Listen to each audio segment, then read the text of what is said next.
this is Rachit again. So we are going to discuss today about ESLint and why is it important to include ESLint in your project. How to configure ESLint in a React application. Should we use ESLint config or a JS file?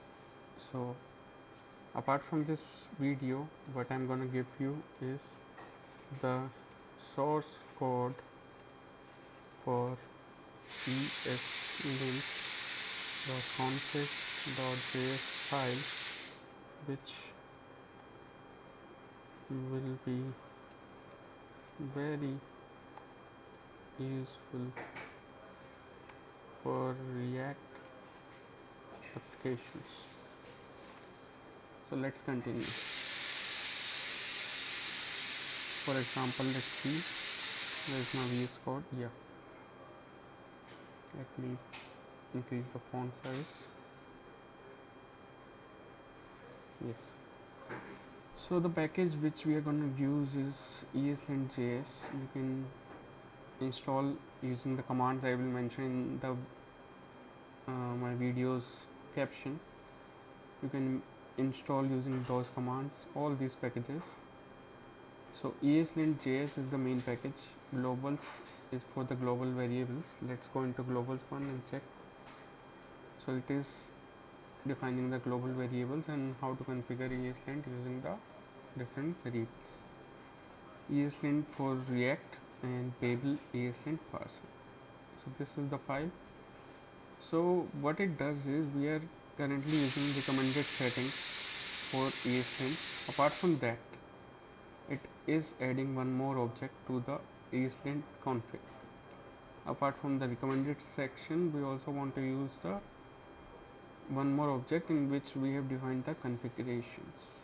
For example, we want to pass into the files which have JS and JSX extension. You can include other extensions, for example TypeScript files, TS and TSX, and language options is for which language you want to implement ESLint. We can increase more options here. For now, Babel option is looking at React only, and we are working on the latest ECMA script. So language options will not work without ESLint parser Babel, so remember to do include it. Globals, this is the browser globals. For example, check into this, and this is the browser global browser variable type. Okay, so this will create a configuration for the browser node, whichever version we are using, and it will pick up that version and try to enforce the linting rules according to that. There are React plugins rules here, so if we don't use props right, we can switch it off, and no escaped entities is also set to off. Settings in React version is detect. Okay, so let's go ahead and try to run npm run lint. So what lint script is? It is nothing but running ESLint. Okay, let me go ahead and run the command. So npm run lint. So as you can see, there are 6 errors, which linting errors. These are not the other errors, these are linting errors according to ESLint, which we need to work upon. For example, in app.js there are unused variables. So if I remove this, and inside this also there are unused variables.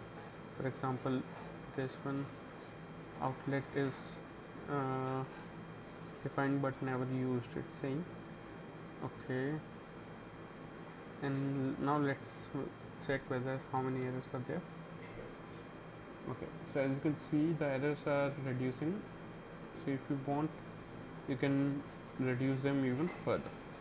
Okay, now let's look into how to pass parameter into this ESLint command.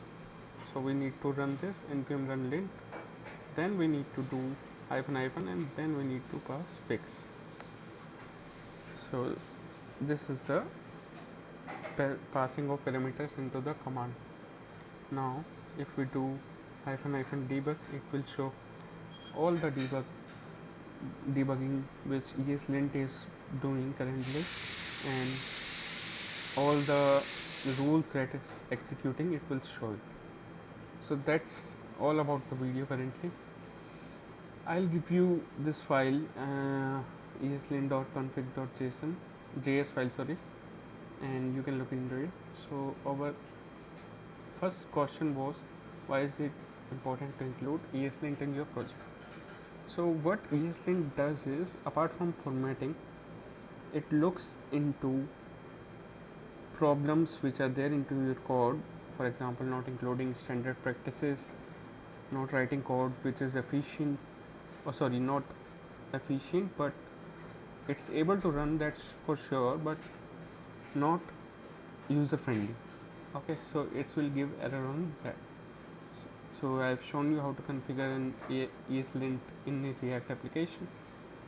And should we use .json or .js file? So in React application we will be using eslint.config.js file only, and not the JSON or the mjs file, which stand for module.js file. It's recommended from ESLint to use esconfig.js file. So yeah, that's about the video. I'll include the eslint.config.js file inside my GitHub and all the commands you need to run the ESLint. Thank you so much for watching. This is Rashik. Bye.